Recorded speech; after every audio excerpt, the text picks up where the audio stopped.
What's up, guys? It's your girl, Dedicated Diva, and I'm back with another Work at Home Chat podcast. Please make sure you like, share, and subscribe. And let's get straight into it. Now, I decided to do this podcast because it's a lot of people that don't know what all goes along with the work at home, application process, going into the job posting and different things of that sort. So that's basically where I come in. I'm going to first start off by saying that you must have an email address. I can't stress this enough. You must have an email address that you're going to actively check.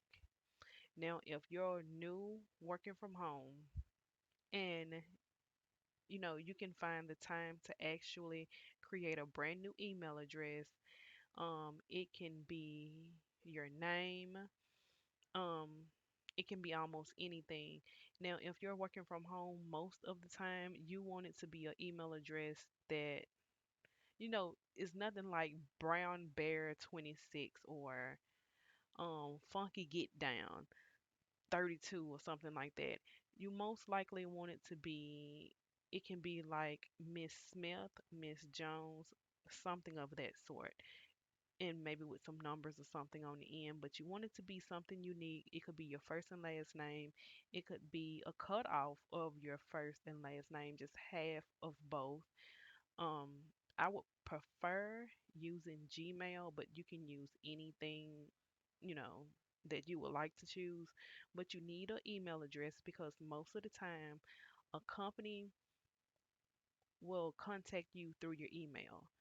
They have literally hundreds of applicants, and they are not going to hire someone to basically call each and every person, just to say we're moving forward. Now, some companies they do if they're not hiring that many people at that time, but more than likely they're going to email you, so you need to have an email address. Now, starting off, the job posting. The job posting is what you see, to get you interested in a position. They may be hiring for customer service, sales, inbound, outbound. It may be a phone job or a non-phone job. So that's basically what you see that makes you want to work for whichever work at home company it is. Now, you have required fields on that job posting, and you have things that may say preferred. If it say you are required to have, just know you are required to have whatever that is they telling you to have. I know most jobs they don't care if you have a high school diploma or not, but some jobs say that it is required. So things of that sort. They may say some things is mandatory or preferred. If it's mandatory, it's something that you have to have. If it's preferred, you don't have to have it, but it will be a perk if you did. Now, once you go into the job posting, you're going to go into the application. Now, if it's on something like Indeed, you may have to fill out the little short form and then a company end up getting back in touch with you. But if you're actually filling it out on the company's website, you're going to go to the application. Once you click on apply now, it's going to either take you in to register or log in. Now, I would say 90, 92% of companies, you have to register on their website. You can't sign in as a guest. Now, they have where you can log in through LinkedIn, Google, and I think it's something else. You may be able to attach your Gmail or something that way, but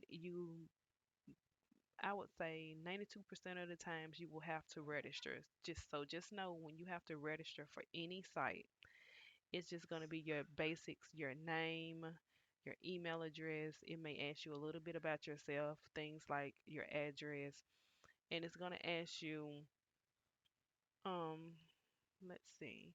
It's going to ask you some security questions. So you get to pick a question, you write your answer for it, and that's something that you're going to have at all times. So what I like doing, or what I did do when I first started working from home, I basically just wrote down my security questions and my answers. And just basically keep them in a secure place.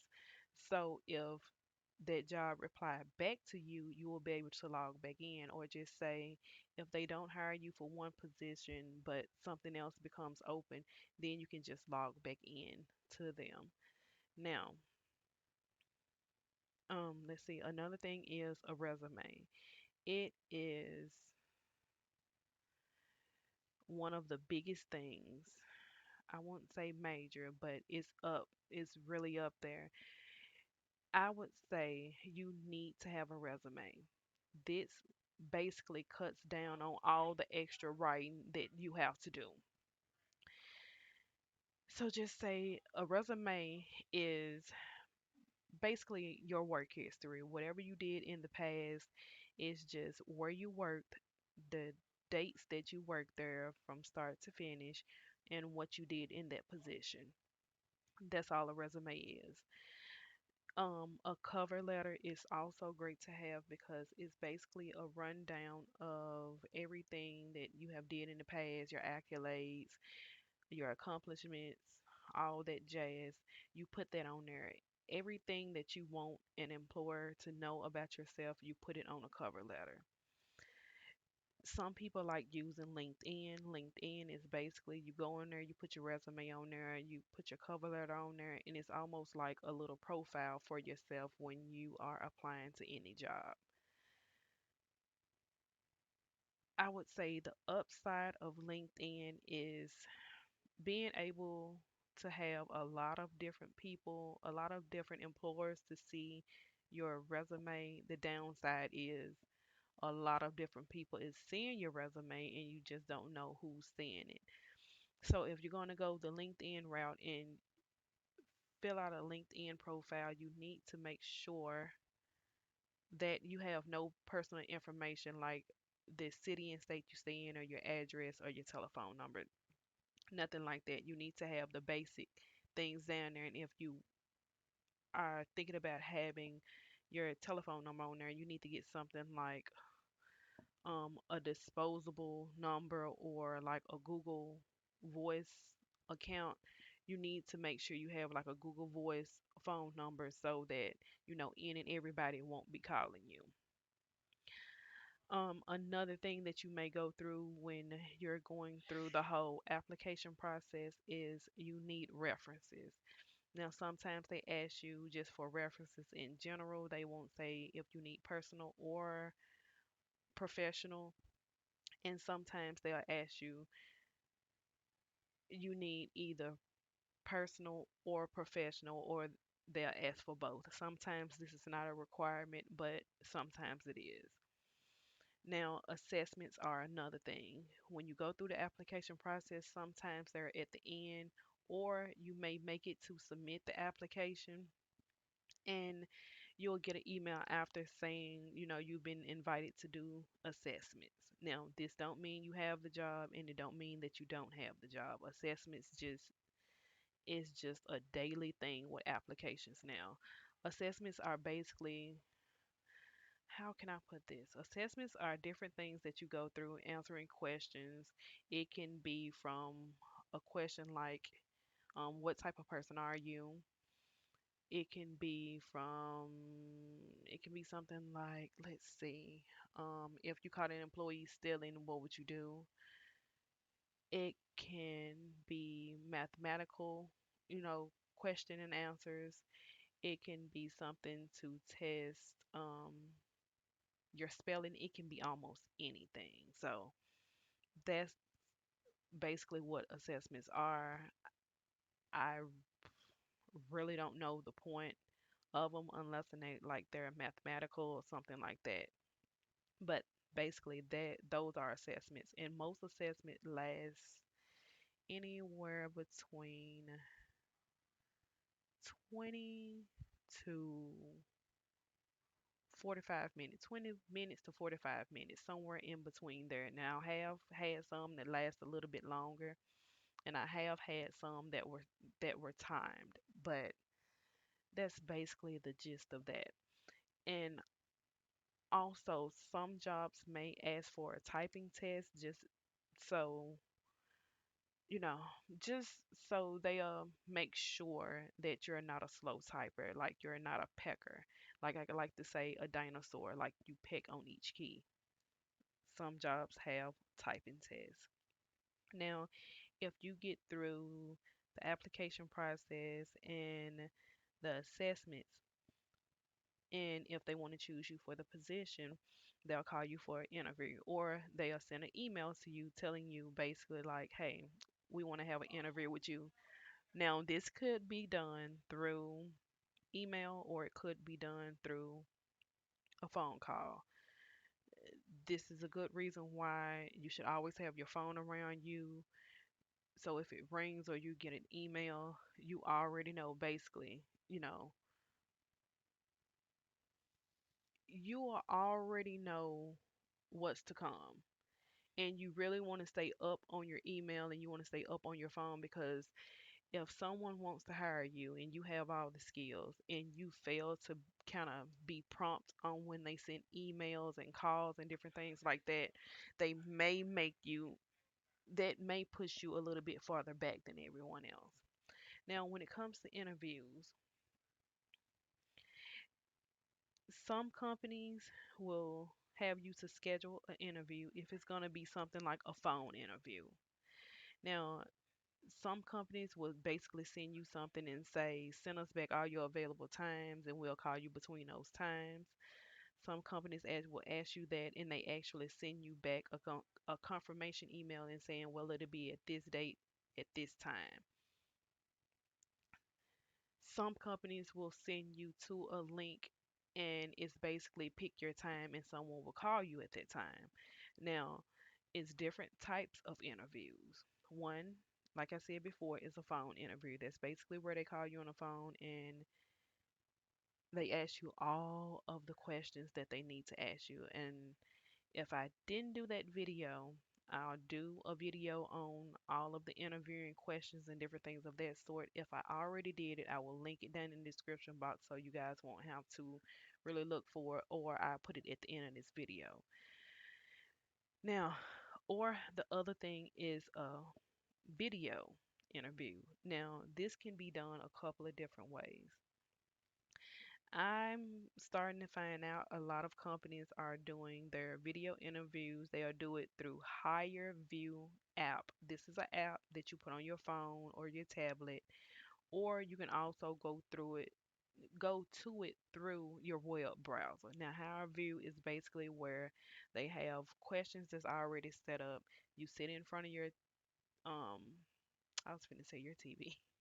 You sit in front of your computer, your PC, your tablet, your phone, and you basically answer the questions.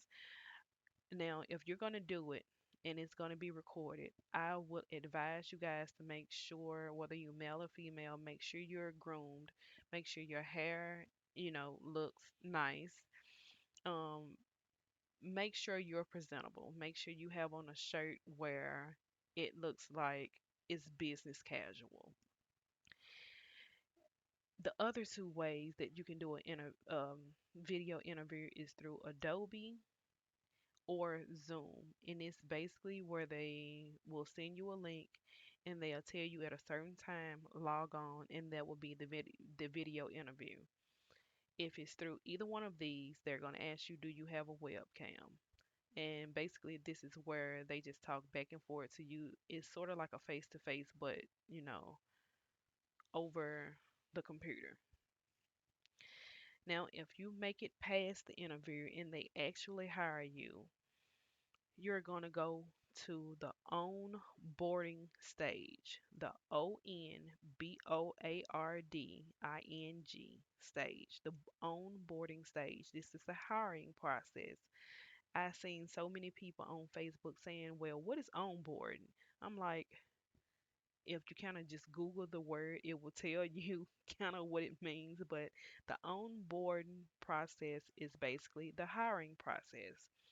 This is where they will do things like the background checks and the drug screenings. Now, the background checks can check anything from where you used to stay, your previous addresses, your criminal history, your employment history, and your credit history. Now, most work at home jobs don't do your credit history. I know live ops, they do for whatever reason. I guess because they have 1,000 different clients, they feel like they have to do a credit check whenever you first go on with them. So, live ops is one of the only ones I know that do a credit check with the background check. But most of the time, a background check consists of employment history, your previous addresses, and your criminal history and your work history. That's it. Now, drug screenings, this is like a 50-50 thing. Some work at home companies do it, some don't.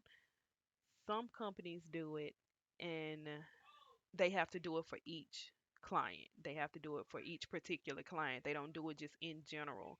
If they have a client that they have to do it for, they'll do a drug screening. Now, you can't be at home doing your own thing and work from home. You have to treat it as an actual job. I don't care if it's legal in your state or not.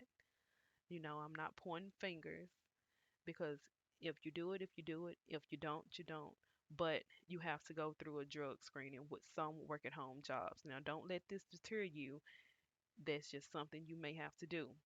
Now, when it comes to drug screenings, now they would do anything from draw blood, a mouth swab, urine, and I've even been to a place and I had braids. They even pull hair. I had to literally, you know, just take down one of my braids for this lady to pull a piece of hair in the middle of my head and braid the braid back again. So you can look toward having any one of those things done. Now, most positions now you have to fill out an I-9. This is basically to show proof of who you are, your identity, and to show that you are authorized for employment within the United States of America. Now, this is basically done where sometimes you have to print off, some forms after you go through the whole process online. You have to fill out some forms and you have to take things like just say your social security card or your birth certificate and your driver's license or your ID. You have to take it over to a place and you have to get it notarized. You can get it notarized from anywhere like UPS, USPS, I think FedEx, Kinko's do it, or you can go to anyone that's notarized. Another type of place that does I-9s is a company called Field Agents, and they really just start doing the whole I-9 process, but it makes it much easier where you don't have to worry about having any papers or anything like that. You just go into the location and show them the documents that you have. Now, most companies have this thing called an NDA. That's basically a non disclosure agreement. What is a non disclosure agreement? This means keep your lips closed about the company and about the client. I find that a lot of people that start working from home, they want to get online, they want to tell people that they work from home, where they work from, and who the client is. You can't do that. So basically, an NDA keeps you from. Okay, guys, sorry about that. I had to go and do something else. But basically, a NDA keeps you from spilling company information, their secrets, whatever they do, however they do it, who their clients is. It keeps you from basically blabbing. Now, a lot of people see it like, you know, I can get up and I can say what I want to. This is my job. No, you can't. A lot of people think that the only thing that's going to happen to them is maybe they just might lose their job. That's not true. You can end up going to court, you can get fined, and you can even get jail time. So you have to think about how much you're going to say into who. Now, just say for instance, if you work for a call center, and just say for instance you work for Conduit or Concentrics or Live Ops. And when you work for them, you end up having to work for a client. And just say that client is company A. You can't tell people I work for company A and this how much I get paid per hour and this is the software that they use. You can't do that.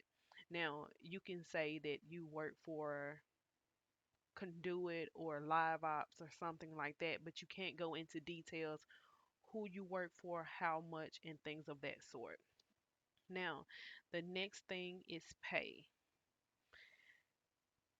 When it comes to pay, you can get paid some work at home jobs, you can get paid daily. I have not ran into a lot of them. Now, I do know some legit smaller businesses that do pay that way when it comes to like lead generation or appointment setting or something like that. But some do pay daily. I wouldn't, go toward companies that pay daily just because you want to make sure everybody is legit. But that's a whole nother video. Now, some pay weekly, bi weekly, which is every 2 weeks, and monthly, which is every 4 weeks. Now, there are not a lot of companies that get paid monthly only because it puts like stress on like the employee or the independent contractor. Now, I have only worked from home for one company where it was actually monthly. And when I tell you guys, it was hard to work for that company because the way you get paid, you have to try to get every bill that you're going to pay paid out. And then you have to worry about your other personal things and if you have kids.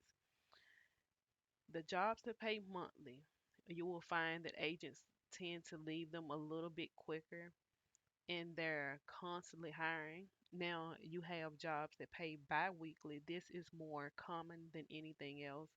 Bi-weekly is every 2 weeks, and you get paid for basically 2 weeks when that bi-weekly check come around.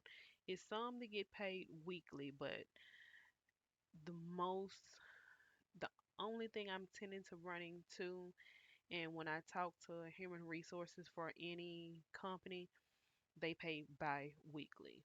Now, the methods in which you can get paid is snail mail. If you guys don't know what snail mail is, it's basically to your mailbox. You just get it sent through the mail. There are not a lot of companies that do this anymore. I haven't ran into a company that actually pays by check in a very long time. A lot of companies stopped paying by check because there were so many people trying to scam people. So there's not a lot of companies that pay by check. I'm sure it's some, but it's not a lot. You can get paid by direct deposit.